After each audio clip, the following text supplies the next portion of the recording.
Jim Carrey, who can walk down the street just you know, doing anything he wants to and get away with it because nobody knows you. You know, after a while, hopefully it'll be to the point where I can't walk out in the street. Won't that be fun?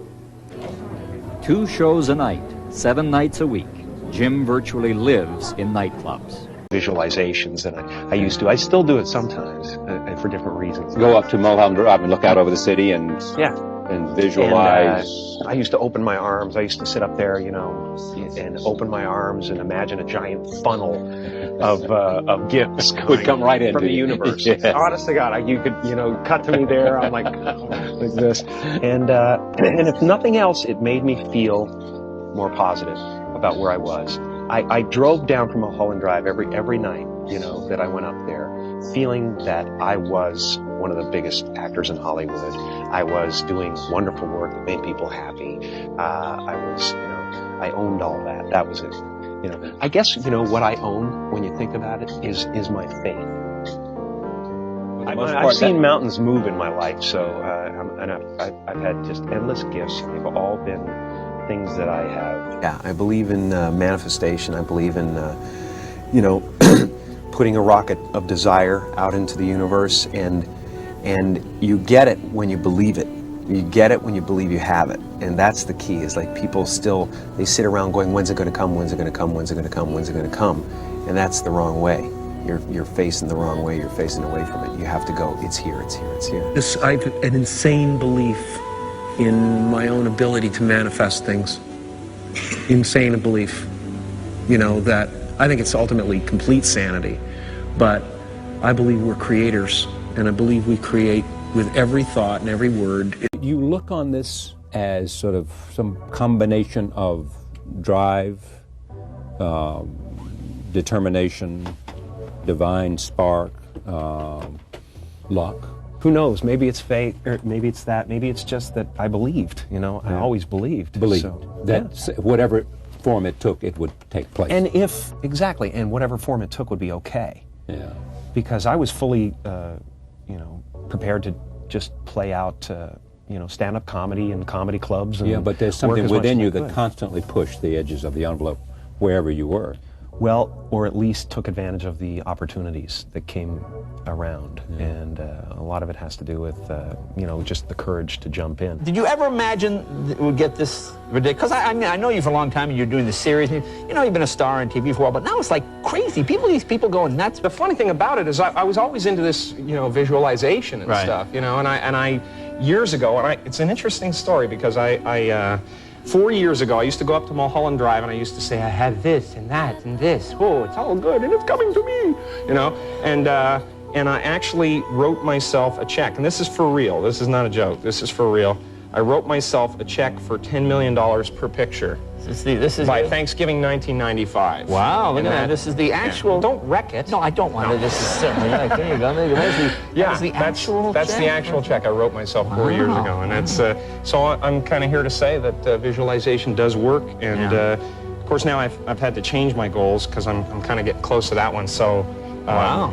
So these scripts find me. You know, they really do at certain times in my life, and you know, for me, that was about, you know, and a lot of the characters I've done so far have been about duality, about what you show the world and what you really are. So many of us choose our path out of fear disguised as practicality.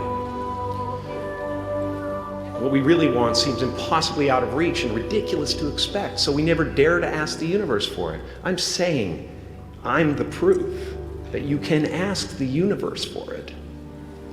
Please.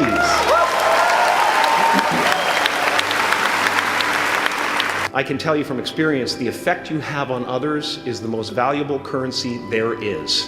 My father could have been a great comedian, but he didn't believe that that was possible for him. And so he made a conservative choice. Instead, he got a safe job as an accountant. And when I was 12 years old, he was let go from that safe job. And our family had to do whatever we could to survive. I learned many great lessons from my father, not the least of which was that you can fail at what you don't want. So you might as well take a chance on doing what you love. As far as I can tell, it's just about letting the universe know what you want, and working toward it while letting go of how it comes to pass.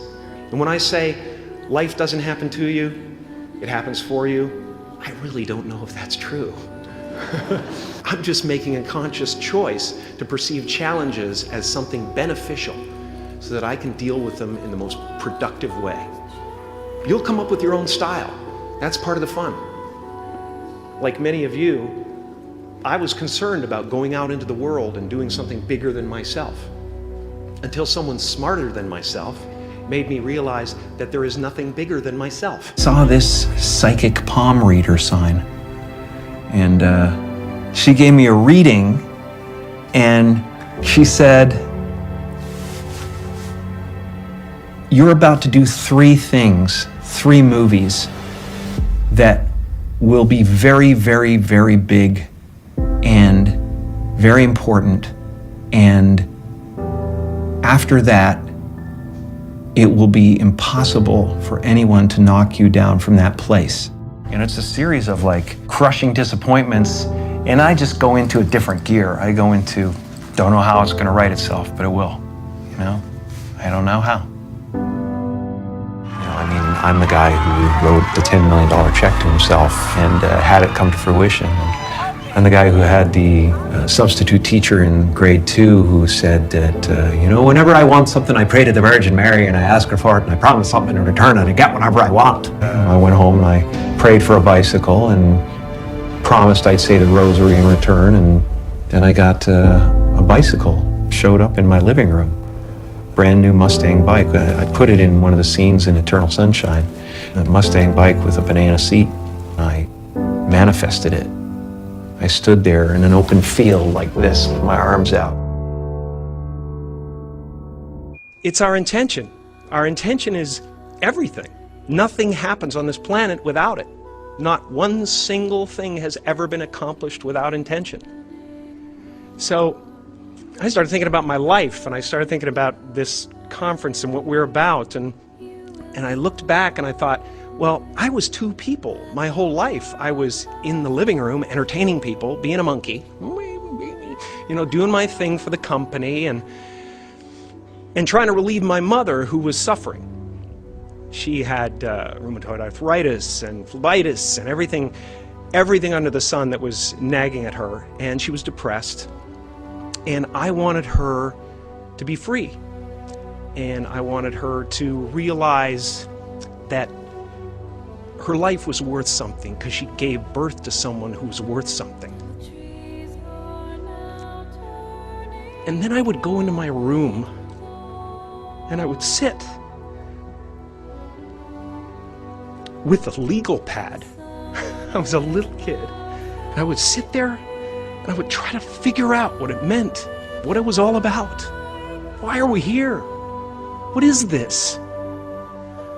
And one day I read something from Buddha that said that all spirituality is about relieving suffering.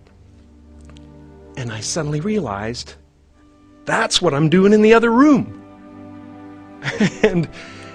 and I'm aligned. You know, my purpose is aligned with this. So I felt incredibly lucky. I lose sight of that all the time. I get caught up in different concerns and ego concerns. But I'm so lucky to be a part of this community and to do something that is of value. And I really cherish that. And we are all one thing. It really is true. Can I speak to the person in the last row, in the very last seat against the wall? Is there someone back there that can say hello? What's your name? Andrea, are you aware that, do you have the distinct, palpable feeling that your intention created this evening, as well as Melissa's? Do you understand that all of this entire event is happening inside you?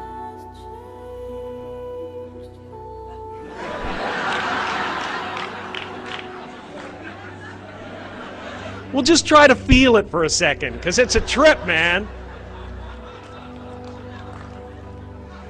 Some people go to the Super Bowl. I am the Super Bowl, man.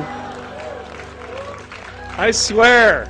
My friends are all going, did you see that play? That was great. I'm like, yeah, but the energy coming out of me right now, man, is unbelievable. I'm just sitting there. I'm the stadium. I'm the vendors outside. I'm the crack dealer on the corner. I'm everything, man. There's no end to it, and it's so much fun. It's so much fun.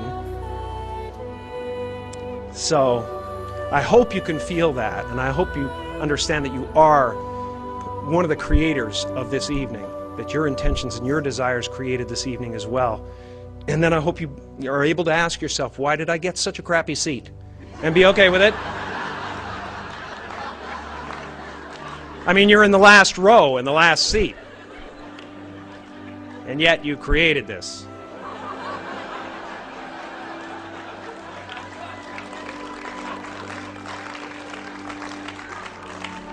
And that's got to be, it's a really selfless thing to do.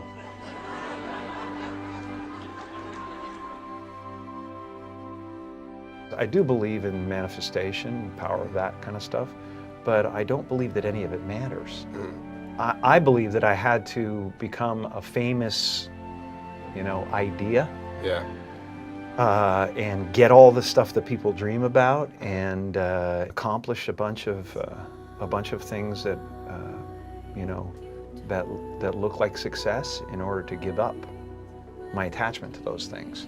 It's been a part of the evolution of ego is to spend your first half of your life acquiring and adding, thinking you can add to yourself, and it looks great. I mean, it looks great when you got a cool car and you got nice clothes and and you've done something that people admire, but it can never fulfill you. You can never be happy. You know what I mean? It's not where happiness comes from.